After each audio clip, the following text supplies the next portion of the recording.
Welcome students. आज हम class 12 की फिजिक्स स्टार्ट कर रहे हैं, जिसका फर्स्ट यूनिट है इलेक्ट्रोस्टैटिक्स। इलेक्ट्रोस्टैटिक्स फर्स्ट यूनिट है क्लास 12 की फिजिक्स की। तो जो उसका फर्स्ट चैप्टर है इलेक्ट्रिक चार्ज, आज हम इसको कंप्लीट करेंगे। तो एक बार कंटेंट देख लेते हैं इसमें क्या है। सबसे पहले हम देखेंगे कि इंट्रोडक्शन, इलेक्ट्रोस्टैटिक्स बोलते किसको है। उसके बाद देखते हैं फ्रिक्शनल इलेक्ट्रिसिटी क्या होती है, ये किस पे डिपेंड करता है, चार्ज पे। चार्ज क्या होते हैं और टाइप ऑफ चार्जेस, ये कितने प्रकार के होते हैं। उसके बाद हम देखेंगे वर्क फंक्शन, उसके बाद हम देखेंगे प्रॉपर्टीज ऑफ चार्ज, उसके बाद देखेंगे कूलम्ब्स लॉ, उसके बाद सुपरपोजिशन प्रिंसिपल,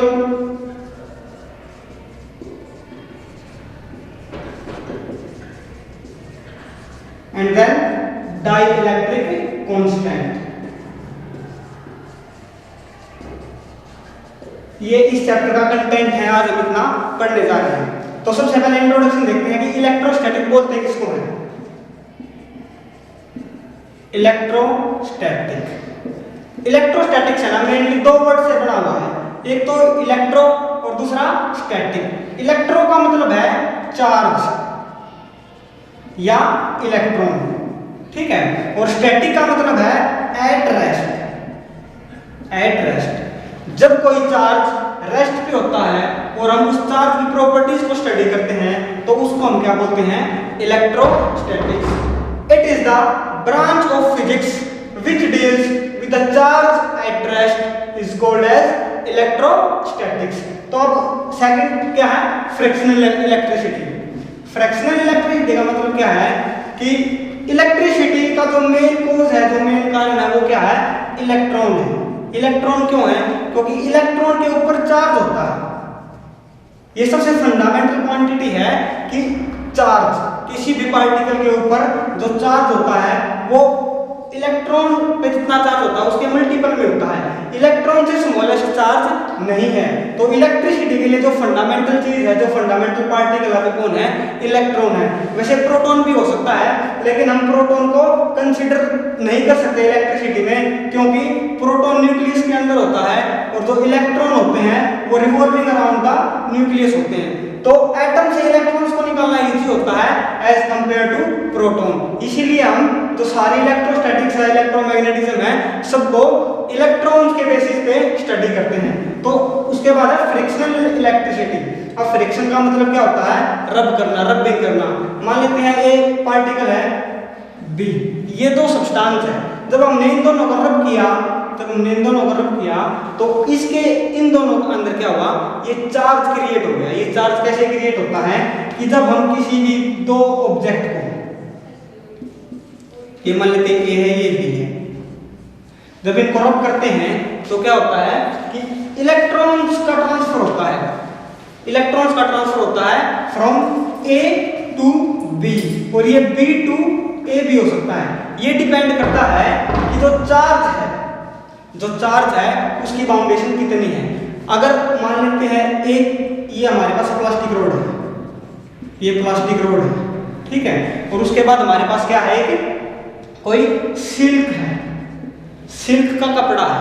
अगर मैं इस पे रब करूंगा, अगर मैं इसको इस पे रब करूंगा तो क्या होगा, चार्ज, इलेक्ट्रॉन्स ट्रांसफर होंगे फ्रॉम प्लास्टिक टू सिल्क या सिल्क टू प्लास्टिक। ये किस पे डिपेंड करता है कि जो सिल्क के जो इलेक्ट्रॉन हैं और जो प्लास्टिक के जो इलेक्ट्रॉन हैं वो उनकी बाउंडेशन कितनी है, कि सिल्क के जो न्यूक्लियस है उसने इलेक्ट्रॉन को कितनी अच्छी तरीके से बाउंड कर रखा है।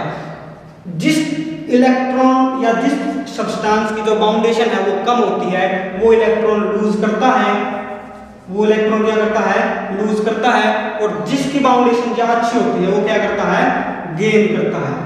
जो इलेक्ट्रॉन गेन करता है वो नेगेटिवली चार्ज हो जाता है, और जो लॉस होता है जिसके पास इलेक्ट्रॉन का, वो पॉजिटिवली चार्ज हो जाता है। तो इसे हम बोलते हैं फ्रिक्शनल इलेक्ट्रिसिटी। तो फ्रिक्शनल इलेक्ट्रिसिटी में ये किस पे डिपेंड करती है, रबिंग पे डिपेंड करती है। और रब करने से क्या होता है, जो इलेक्ट्रॉन है वो ट्रांसफर हो जाते हैं from one body to another body. अगर बॉडी जो इलेक्ट्रॉन ट्रांसफर कर रही है, जिससे ट्रांसफर हो रहे हैं, मान लीजिए ये ए है और ये बी है, तो यहां से इलेक्ट्रॉन है वो ट्रांसफर हो रहे हैं A to B, A to B. तो ए का क्या होगा, लॉस होगा, और बी का क्या होगा, गेन होगा। जिसका लॉस होगा वो नेगेटिवली चार्ज, और जिसके पास गेन होगा वो पॉजिटिवली चार्ज।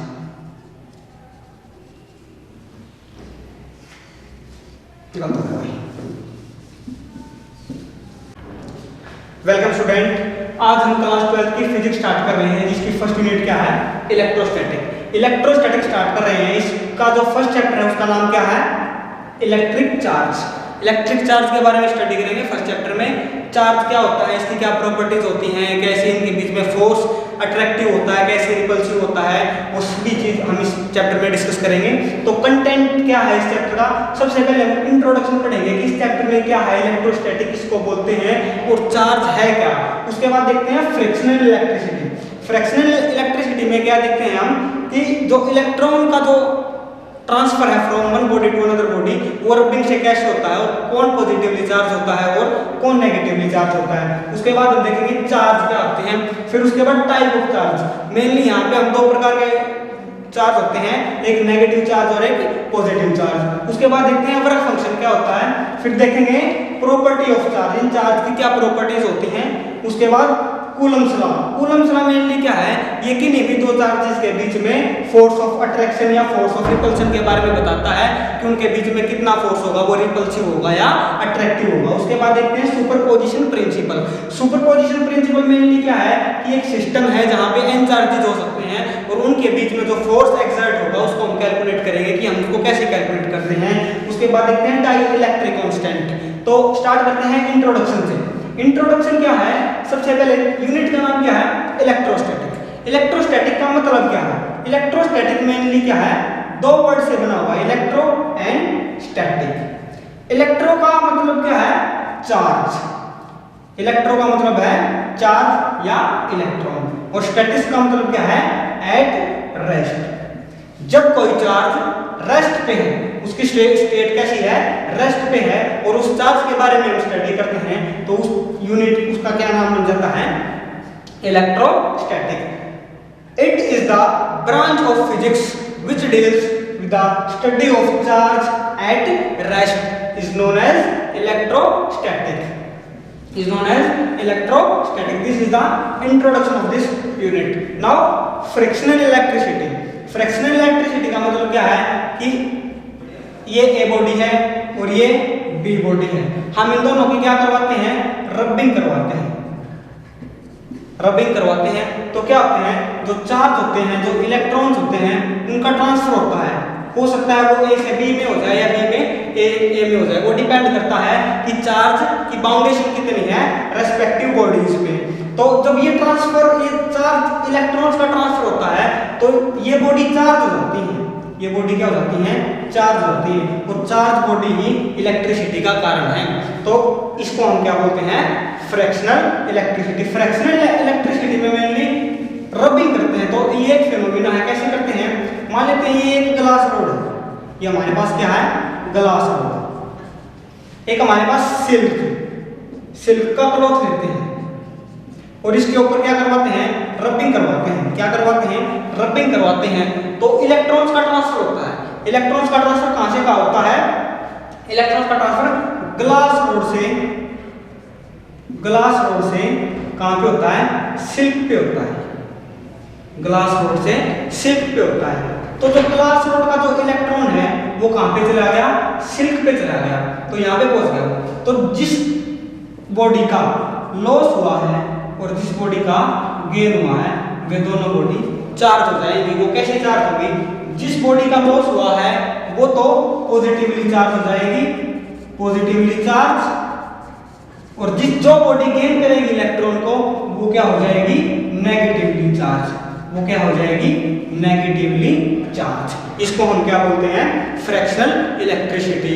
ये इसके बहुत सारे एग्जांपल हैं, जैसे अगर एबोनाइट रोड और फर का जो हम अगर रबिंग करेंगे तो उनमें भी इलेक्ट्रॉन्स की क्या होती है, ट्रांसफर होता है, और वो भी क्या है, फ्रैक्शनल इलेक्ट्रिसिटी का एक एग्जांपल है। जैसे हम कॉम्ब से या अपने सिर में अगर हम रबिंग करते हैं तो कॉम्ब और जो हमारे हेयर होते हैं, ड्राई हेयर होते हैं, उनमें भी क्या होता है, फ्रैक्शनल इलेक्ट्रिसिटी के फिनोमेना को हम ऑब्जर्व कर सकते हैं। तो ये सभी के किसके एग्जांपल हैं?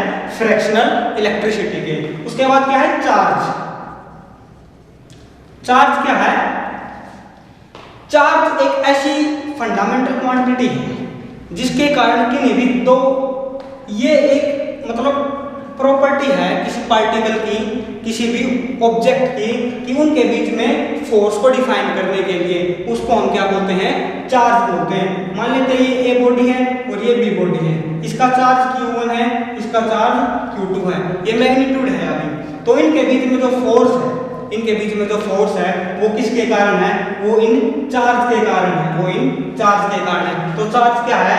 एक प्रॉपर्टी है जिसके कारण किन्हीं दो ऑब्जेक्ट के बीच में हम फोर्स को एक्सर्ट करते हैं, उसको हम क्या बोलते हैं? चार्ज। और ये मेनली दो टाइप का होता है, एक तो पॉजिटिव चार्ज और एक नेगेटिव चार्ज।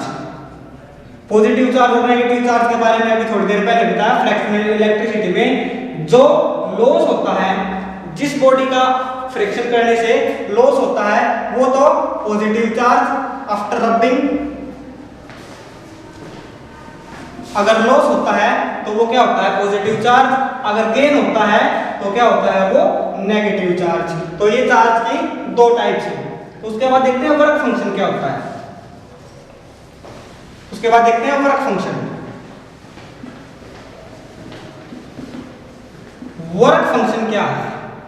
कोई भी एक सब्सटेंस है, मेटल है, ठीक है, सब्सटेंस है, उसमें से हमें इलेक्ट्रॉन को इजेक्ट करना है, इलेक्ट्रॉन को बाहर निकालना है, ठीक है। तो जो minimum amount of work done, जो minimum amount of work done हमें लगेगा यहां से इलेक्ट्रॉन को बाहर निकालने के लिए, उसी का नाम क्या है? वर्क फंक्शन है। जैसे यहाँ पे हमने सुटेबल लाइट क्या की? फॉल की, और यहाँ से एक इलेक्ट्रॉन क्या हो गया? इजेक्ट हो गया, इलेक्ट्रॉन निकल गया। तो जितना वर्क डन हमने यहाँ पे किया है ना, जितना वर्क डन हमें यहाँ पे वर्क फंक्शन क्या है? It is the minimum amount of work done to eject the electron from any substance. तो इसको हम क्या बोलते हैं? वर्क फंक्शन बोलते हैं। और इसकी जो यूनिट होती है वो क्या होती है? वो इलेक्ट्रॉन वोल्ट होती है। इसकी यूनिट क्या होती है? Electron volt. और जो 1 इलेक्ट्रॉन वोल्ट होती है वो किसके इक्वल होती है? 1.6 × 10⁻⁻19 जूल। जूल किसकी यूनिट होती है? वर्क की या एनर्जी की। तो हम इसको बोल सकते हैं कि minimum amount of energy required to eject the electron from any substance is called work function of that substance. ये हर सब्सटेंस का अलग अलग हो सकता है। केमिस्ट्री में हम जैसे आयनाइजेशन एनर्जी पढ़ते हैं, वैसे ये वर्क फंक्शन है इलेक्ट्रोस्टैटिक्स में। तो अब नेक्स्ट क्या है? Property of charge. अब चार्ज की कुछ प्रॉपर्टी है। सबसे पहली प्रॉपर्टी क्या है कि ये हमें पता है कि इनकी टाइप्स कितनी है? 2 टाइप्स के होते हैं, पॉजिटिव एंड नेगेटिव। पॉजिटिव और नेगेटिव दो टाइप के चार्जेस होते हैं। तो इनके बीच में जो फोर्स होगा वो अट्रैक्टिव भी होगा और रिपल्सिव भी होगा। अगर दोनों चार्ज सेम है, सेम चार्जेस है, मतलब सेम चार्जेस है, तो क्या होगा? रिपल्सन होगा। और अगर अनलाइक चार्जेस हैं तो क्या होगा? अट्रैक्शन होगा। तो क्या होगा? अट्रैक्शन होगा। This is the first property. Now second property क्या है? जो चार्ज है उसका एडिटिव नेचर है। चार्ज है उसका क्या है? Additive nature. Additive nature. Additive nature का मतलब क्या है कि एक सब्सटेंस है, मान लेते हैं ये एक सरफेस है और इस पे चार्ज डिस्ट्रीब्यूट है, इस पे चार्ज डिस्ट्रीब्यूट है, कहीं पे पॉजिटिव चार्ज है, कहीं पे नेगेटिव चार्ज है। मान लेते हैं यहाँ पे 3 coulomb plus 2 coulomb, 1 coulomb minus 2 coulomb. तो ये यहाँ पे चार्ज डिस्ट्रीब्यूट है इस सरफेस पे अलग अलग। सी, चार्ज की जो यूनिट होती है वो कूलम होती है। ये जो सी है पीछे, ये चार्ज की यूनिट है, यूनिट ऑफ चार्ज क्या होती है? कूलम होती है। कूलम एक साइंटिस्ट का नाम था जिन्होंने चार्जेस के बीच में फोर्स ऑफ अट्रैक्शन या फोर्स ऑफ रिपल्शन को डिस्क्राइब किया था, उन्हीं के नाम पे हम चार्ज की यूनिट को डिस्क्राइब करते हैं कूलम। तो एडिटिव नेचर का मतलब क्या है? एडिटिव नेचर का मतलब क्या है कि किसी भी सरफेस पे अगर चार्ज डिस्ट्रीब्यूट है तो जो टोटल चार्ज होगा, total charge of that surface, total charge होगा वो अलजेब्रिक सम होगा। क्या होगा? अलजेब्रिक सम। अलजेब्रिक सम का मतलब सिंपल है कि जितने भी चार्ज है उनको उनकी जो साइन है उसके अकॉर्डिंग ऐड या सब्ट्रैक्ट कर दो। तो हम कैसे कैलकुलेट कर सकते हैं? -3 coulomb plus 2 coulomb plus 1 coulomb minus 2 coulomb. तो ये -2 से +2 कैंसिल आउट हो जाएगा और यहाँ पे -2 कूलम आ जाएगा। ये इसका टोटल चार्ज है, इफेक्टिव चार्ज है किसका? इस सरफेस का। ये कितना भी हो सकता है। तो एग्जांपल के अकॉर्डिंग यहाँ पे आ सकता है कि हमारे पास ये एक सरफेस है, यहाँ पे +2 कूलम है, यहाँ पे 3 कूलम है और यहाँ पे -6 कूलम है। मैंने इस सरफेस पे रबिंग की, ये एक आइसोलेटेड सिस्टम है, ये एक आइसोलेटेड सिस्टम है और हमने रबिंग की और जो चार्ज है वो अलग डिस्ट्रीब्यूट हो गया। वो कैसे डिस्ट्रीब्यूट हो गया? +1 कूलम +4 कूलम और यहाँ पे मान लेते हैं Q। तो हमने इस Q का वैल्यू निकालनी है कि ये Q कितना होगा। ये ऐसे एग्जांपल में आ सकता है पेपर में। तो हम कैसे निकालते हैं इसको कि -+2 +3 और -6 इज इक्वल टू किसके होगा? +1 +4 +1C +4C +Q। ठीक है। तो जो लेफ्ट हैंड साइड होगी वो कितनी होगी? 3 और 2 5। तो ये कितना होगा? -1 और इधर कितना हो गया? 4 और 2 4 और 1 5 प्लस Q। तो इसको अगर हम Q को इधर लेके आएंगे तो इसकी वैल्यू कितनी आ जाएगी? -1 -5 is equal to 6 coulomb, -6 coulomb. तो ये एडिटिव नेचर की एप्लीकेशन होगी। अगर हमें पता है कि चार्ज की कौन सी प्रॉपर्टी है, एडिटिव नेचर है, तो हम किसी अननोन चार्ज की वैल्यू कैलकुलेट कर सकते हैं। This is the application of additive nature of charge. Now the next property is, अगली प्रॉपर्टी क्या है कि ये कंजर्वेटिव होता है। कंजर्व्ड का मतलब क्या है? It can not be created nor be destroyed but it can transfer from one body to another body. Charge को ना तो हम बना सकते हैं और ना बिगाड़ सकते हैं, लेकिन चार्ज को one body to another body transfer कर सकते हैं। कैसे ट्रांसफर कर सकते हैं? रबिंग करके। मान लेते हैं ये बॉडी है, ये भी बॉडी है, इनकी दोनों की रबिंग करवाई तो यहाँ से एक इलेक्ट्रॉन जंप करके यहाँ पे चला गया। ठीक है। मान लेते हैं यहाँ पे 10 इलेक्ट्रॉन्स थे पहले, ठीक है, और यहाँ पे भी 10 इलेक्ट्रॉन्स थे। ठीक हो गया। तो जब रबिंग करवाई हमने तो यहाँ से एक इलेक्ट्रॉन जंप करके कहाँ पे चला गया? यहाँ पे चला गया। तो यहाँ पे कितना रह गया?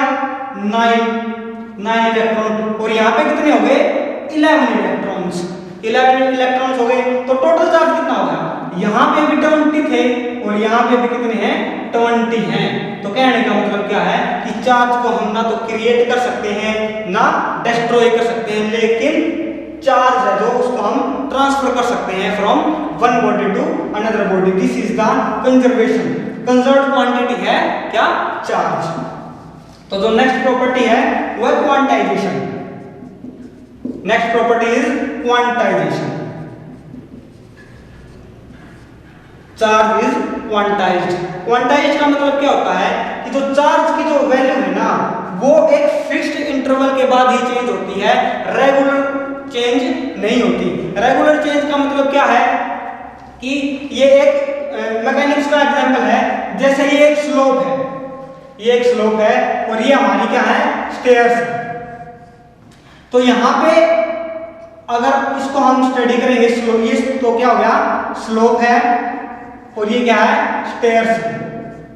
अगर हम स्लोप को स्टडी करेंगे तो ये एक ये एक कंटिन्यूअस सिस्टम है और हर पॉइंट पे क्या है, हर पॉइंट पे इसकी अलग वैल्यू है, हर पॉइंट पे इसकी अलग वैल्यू है। लेकिन जो स्टेयर्स है उनकी एक फिक्स्ड इंटरवल के बाद वैल्यू है, या तो कोई भी जो ऑब्जेक्ट है या पर्सन है वो यहाँ पे स्टैंड कर सकता है या उसके बाद सिर्फ यहाँ पे कर सकता है। ये जो बीच की वैल्यू है ये वैल्यू एग्जिस्ट नहीं करती, लेकिन जो कंटिन्यूअस सिस्टम होता है उसमें हर जो वैल्यू होती है वो एग्जिस्ट करती है। This is the quantization. तो कहने का मतलब क्या है, चार्ज एक क्वांटाइज्ड वैल्यू है, क्वांटाइजेशन है चार्ज में, और इसकी वैल्यू हर एक फिक्स्ड इंटरवल के बाद चेंज होती है। और वो कैसे चेंज होती है, Q that is total charge, वो कितना होता है plus minus n e, plus minus n ई।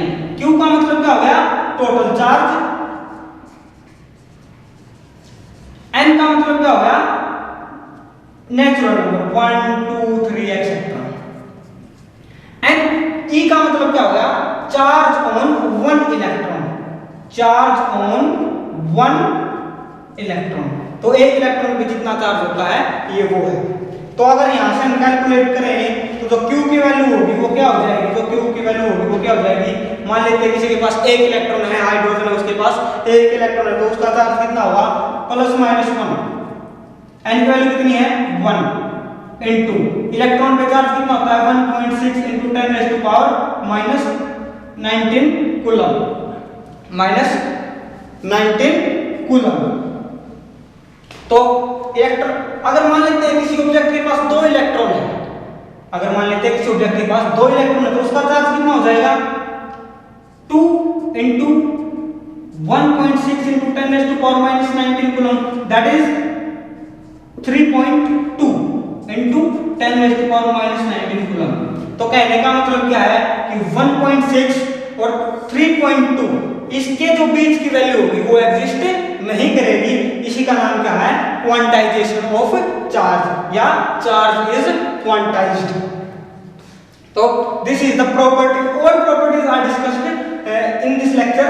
तो ये जितनी भी प्रॉपर्टीज थी चार्ज की वो हमने डिस्कस करनी है। उसके बाद हम देखते हैं कि ये कूलम्स लॉ क्या होता है, कैसे जो चार्ज होते हैं उनके बीच में जो फोर्स ऑफ अट्रैक्शन है या फोर्स ऑफ रिपल्शन है वो कैसे एग्जिस्ट करता है, ये हम किसमें देखेंगे, कूलम्स लॉ में।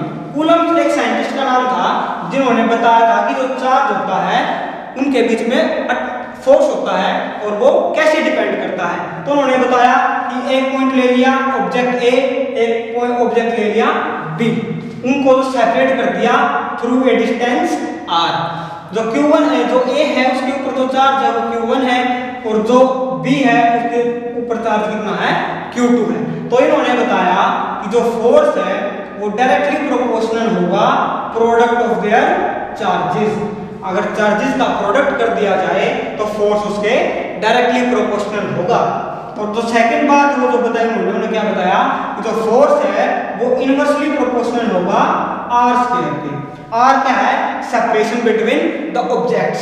तो अगर इक्वेशन फर्स्ट और इक्वेशन 2 को मैं ऐड अप करूं तो हमारे पास क्या आ जाएगा, जो f है वो डायरेक्टली प्रोपोर्शनल हो जाएगा q1 q2 upon r square. अब जैसे कि हमें पता है कि अगर डायरेक्टली प्रोपोर्शनल के साइन को हम रिमूव करते हैं तो हमें एक प्रोपोर्शनलिटी कांस्टेंट को यूज करना होता है और that is k, q1 q2 upon r square. k क्या है, एक कांस्टेंट है और इसी को हम क्या बोलते हैं, कूलम्स लॉ। इसी को हम क्या बोलते हैं, कूलम लॉ। तो जो ये जो k की वैल्यू, जो प्रोपोर्शनलिटी कांस्टेंट है इसकी वैल्यू है, k की वैल्यू कितनी होती है 1/4 पाई एप्सिलॉन नॉट और न्यूमेरिकल वैल्यू कितनी होती है 9 into 10 raise to power 9। k की वैल्यू कितनी होती है 9 इनटू 10 रेज़ टू पावर 9। अब जो k है उसकी यूनिट, जो फोर्स है फोर्स की यूनिट कितनी होती है, न्यूटन होती है। तो हम अब क्या यूनिट ऑफ k निकालेंगे भाई, यूनिट ऑफ k। k की यूनिट कैसे कैलकुलेट करते हैं, तो फोर्स क्या है 1/4 पाई एप्सिलॉन नॉट, इसको हम k यूज कर लेते हैं q1 q2 upon r square. Force k को एक तरफ रख लेते हैं क्रॉस मल्टीप्लिकेशन से एक तरफ ले जाते हैं तो k इक्वल टू कितना हो जाएगा q1 q2 upon r square f। दो चार्ज है तो क्या आ जाएगा कूलम स्क्वायर, नीचे क्या है आर स्क्वायर मतलब मीटर स्क्वायर, एफ फोर्स क्या है न्यूटन। ठीक हो गया। तो जो के की जो यूनिट आई वो कितनी आ गई न्यूटन इनवर्स मीटर की -2 कूलम स्क्वायर, ये क्या आ गई यूनिट ऑफ के, दैट इज यूनिट ऑफ के।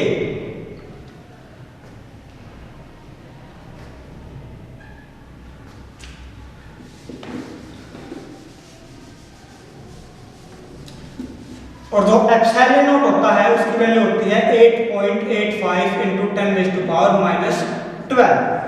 10⁻12 तो जो यहाँ पे k की वैल्यू है हम k की वैल्यू लिखते हैं 1/4 पाई एप्सिलॉन नॉट। ठीक है। और अब हम यहाँ से इसकी वैल्यू कितनी होती है 9 × 10⁻9, तो हम यूनिट निकालेंगे यूनिट ऑफ k की यूनिट क्या होती है देख। तो फोर्स क्या है k q1 q2 upon r square. अगर मैं यहाँ से k की वैल्यू कैलकुलेट करता हूँ तो k की वैल्यू कैसे आ जाएगी f r square upon q1 q2 cross multiplication से। तो फोर्स की यूनिट क्या है न्यूटन, r स्क्वायर की मीटर स्क्वायर हो जाएगा और यहाँ पे कूलम स्क्वायर हो जाएगा। तो k की यूनिट कितनी होगी newton metre square coulomb square पर कूलम स्क्वायर। तो ये क्या है यूनिट ऑफ के। और जो ये एप्सिलॉन नॉट है ये भी एक कांस्टेंट है और इसकी वैल्यू कितनी होती है जो एप्सिलॉन नॉट होता है उसकी वैल्यू होती है 8.85 × 10⁻12। अब यूनिट ऑफ एप्सिलॉन नॉट की भी यूनिट होती है तो हम एप्सिलॉन नॉट की यूनिट कैलकुलेट करेंगे यहीं से।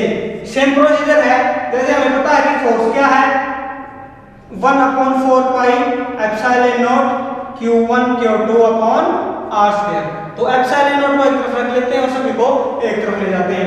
तो करो भाई क्रॉस मल्टीप्लिकेशन से करेंगे तो क्या हो जाएगा एप्सिलॉन नॉट ऊपर चला गया q1 q2 अपॉन 4 पाई r स्क्वायर और f। ये ऐसे आ जाएगा ना भाई क्रॉस मल्टीप्लिकेशन से। तो अब यहाँ पे यूनिट लिखो, ये कितना हो जाएगा कूलम स्क्वायर, 4 की और पाई की कोई यूनिट नहीं है, ये कांस्टेंट है, r स्क्वायर मीटर स्क्वायर हो जाएगा और ये कितना हो जाएगा न्यूटन। तो जो एप्सिलॉन नॉट की जो यूनिट आ जाएगी वो कितनी आ जाएगी newton inverse metre -2 coulomb square. ये किसकी यूनिट आ गई एप्सिलॉन नॉट की। तो हम इसको ऊपर लिख देते हैं, ये कितना होता है newton -1 metre square coulomb square. तो ये यहाँ पे कूलम्स लॉ है वो फिनिश होता है। तो नेक्स्ट टॉपिक है अपना Coulomb's law in vector form. अब वेक्टर फॉर्म का मतलब क्या है, हमें जो यहाँ से तो हमें पता चल रहा है कि इतना फोर्स है k F = k q1 q2 upon r square, लेकिन जो वेक्टर फॉर्म है वहां हमें ये पता लगेगा कि जो फोर्स है वो कैसा होगा, मतलब नेचर कैसा होगा, वो अट्रैक्टिव होगा या रिपल्सिव होगा, उसके बारे में Coulomb's law in vector form. Coulomb's law in vector form.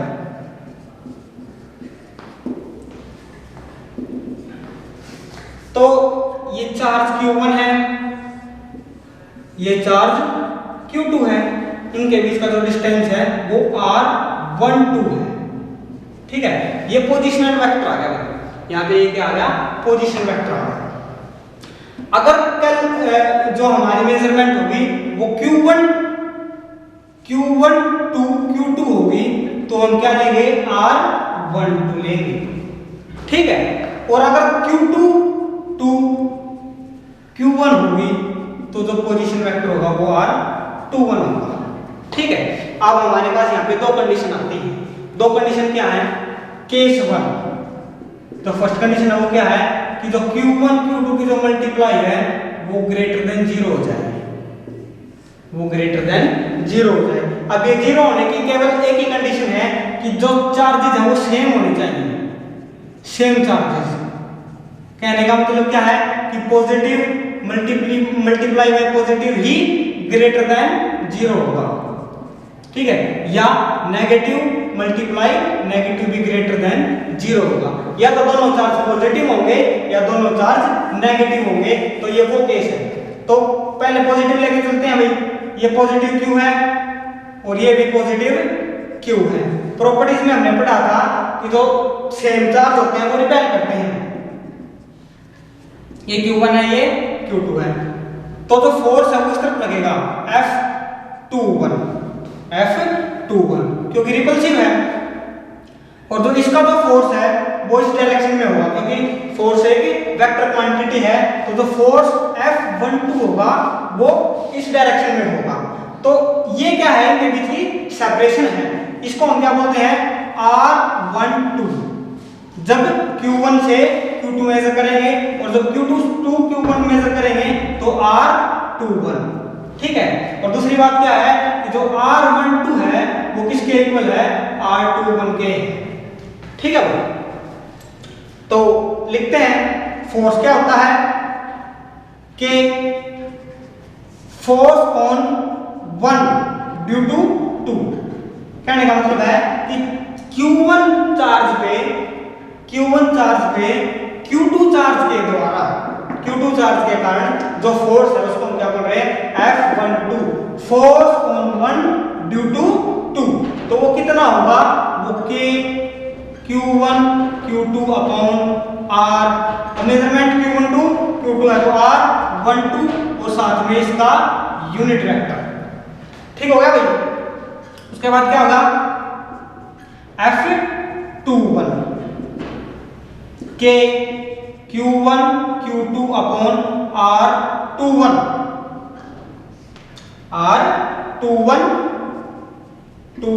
Cap, force on 2 due to 1, ठीक है भाई। तो यहां से हम कैलकुलेट कर सकते, ये क्या होगा, ये फोर्स की कैलकुलेशन आ गई इन वेक्टर फॉर्म, ये क्या होगा वेक्टर फॉर्म। तो अगर दोनों पॉजिटिव होंगे तो रिपल्सिव होगा, और दोनों अगर एक नेगेटिव और एक पॉजिटिव होगा तो वो अट्रैक्टिव होगा, जो आंसर होगा वो सेम होगा, ठीक है भाई। इनकी डायरेक्शन दोनों की अलग अलग है, तो R12 है जो वो R21 के माइनस के इक्वल है, ये दोनों इक्वल नहीं है, तो यहां से हम क्या कह सकते हैं कि जो F12 है वो माइनस ऑफ F21 है, क्योंकि जो ये जो वेक्टर है R12 है, अगर मैं यहाँ पे चेंज करूंगा तो एक के सामने माइनस आ जाएगा, रिपल्सिव फोर्स है, एक की डायरेक्शन ये है, एक की डायरेक्शन ये है, तो ये दोनों एक दूसरे के अपोजिट है। तो इसका मतलब क्या है, this negative sign tells us the direction, ये दोनों अलग अलग डायरेक्शन में है और ये रिपल्सिव फोर्स है, ठीक है। और अगर हम यहाँ पे दूसरा केस लेके चलेंगे, दूसरे केस में क्या हो जाएगा, दूसरे केस में क्या हो जाएगा, दूसरे केस में क्या हो जाएगा, जो Q1 और Q2 है वो लेस देन 0 होगा। लेस देन 0 कब होगा, जब एक चार्ज तो पॉजिटिव होगा and another one is negative, तो जब इनकी मल्टीप्लाई करेंगे तो ये 0 से हमेशा कम आएगी। जैसे मान लेते हैं +3 कूलम और ये -2 कूलम, तो कितना आ गया, -6 कूलम, ठीक है। तो ये केस 0 से छोटा है, तो अगर मल्टीप्लाई 0 से छोटी है तो हमेशा कैसा फोर्स होगा, अट्रैक्टिव फोर्स होगा। और जैसे ये Q1 है, इसको पॉजिटिव मान लेते हैं, ये Q2 है, इसको नेगेटिव, तो फोर्स की डायरेक्शन अभी भी अपोजिट ही होगी, ठीक है। तो वो माइनस साइन ऐसे ही आएगा, और यही न्यूटन्स थर्ड लॉ को फॉलो करता है।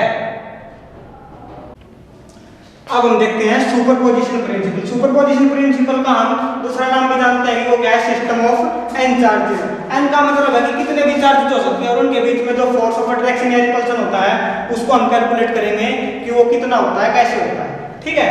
तो हमने टेस्ट चार्ज ले लिया Q0 है, हमने एक ऐसा चार्ज ले लिया कि हमने इस चार्ज पे सभी फोर्स को कैलकुलेट करना है। जो बाकी के जो चार्ज है, ये ओरिजिन है, ये रेफरेंस पॉइंट है, यहां से मैं ऑब्जर्वेशन कर रहा हूं कि Q0 चार्ज पे कितना फोर्स होगा। ये Q1 चार्ज यहां पे रखा हुआ है, Q2 यहां पे और Q3 यहां पे। इनका जो पोजीशन वेक्टर है ये R1 है, R2, R0, R3, ठीक हो गया। और जो ये Q0 है, इसका जो रेफरेंस है, इसकी जो पोजीशन वेक्टर है वो कितना है, R0। तो जो फोर्स है ऑन Q2 पे Q3 भी फोर्स लगा रहा है, Q1 भी लगा रहा है और Q2 भी लगा रहा है। जो Q0 है उस पे जो Q1 का फोर्स है वो इस डायरेक्शन में है और हम इसको क्या बोलते हैं, F01। तो कूलम्ब्स लॉ से हम लिख सकते हैं कि जो F01 है वो कितना होगा कि Q1 Q0 Q1 अपॉन और जो इनका पोजीशन वेक्टर होगा वो कितना होगा, R01 वेक्टर और इसका यूनिट वेक्टर। ठीक हो गया, this is the first equation. Second, अब इस Q0 पे Q2 के कारण जो फोर्स है वो कितना है, F02। F02 ये कितना हुआ कि Q0 Q2 upon R02 vector and इसका यूनिट वेक्टर। अब जो Q3 है उसका कितना होगा, F03 force on Q0 due to Q3। ये कितना होगा कि Q1 Q2 upon R03 vector, R03 unit vector. अब जो फोर्स क्या है, ये एक वेक्टर क्वांटिटी है। तो जो सुपरपोजिशन प्रिंसिपल हमें बताता है कि जो फोर्स होते हैं, जो सिस्टम ऑफ n चार्जेस हैं और उसमें हम फोर्स कैलकुलेट करते हैं तो इनको हम वेक्टरली ऐड करते हैं,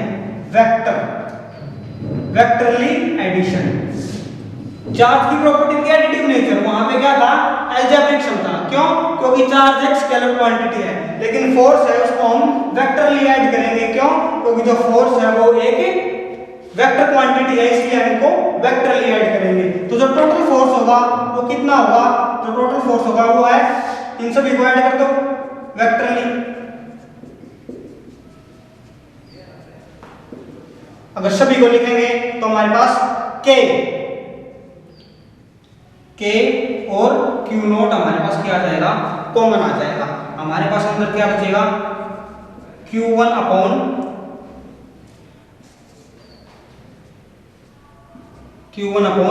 R01 यूनिट वेक्टर का square cap plus Q2 R02 का स्क्वायर और R02 unit vector plus Q3 upon Q R03 का स्क्वायर वेक्टर एंड इसका यूनिट वेक्टर।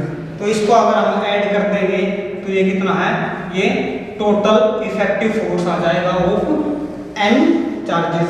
n का मतलब हमने इसमें कितने 3 चार्जेस लिए हैं, लेकिन हम यहाँ पे n चार्जेस कैलकुलेट कर सकते हैं। कितने भी चार्ज हों उनके बीच का जो फोर्स है वो कैलकुलेट कर सकते हैं। This is the superposition principle. Now अब हम देखते हैं डाइलेक्ट्रिक कांस्टेंट। डाइलेक्ट्रिक कांस्टेंट क्या होता है,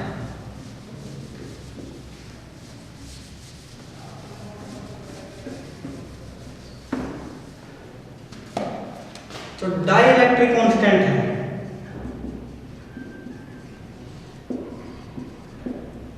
उससे पहले देखते हैं कि फोर्स क्या था, 1/4 pi epsilon not Q1 Q2 upon R square. जो ये एप्सिलॉन नॉट है इसको हम क्या बोलते हैं, permittivity. Permittivity in free space. Free space का मतलब क्या है, वैक्यूम, जहां पे कुछ भी नहीं है उसमें परमिटिविटी है किसकी, चार्ज की।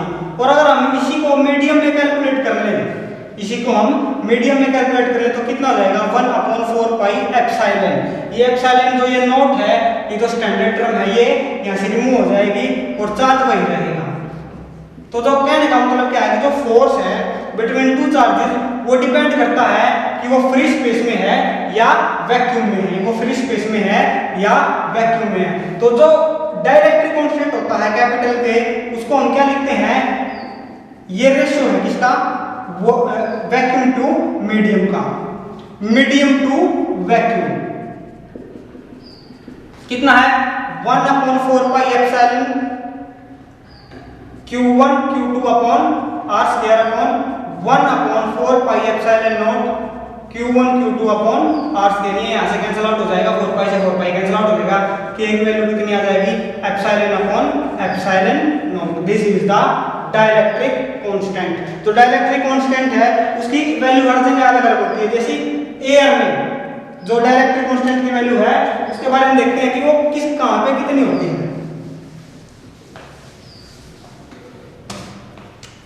जो वैक्यूम में जो होती है,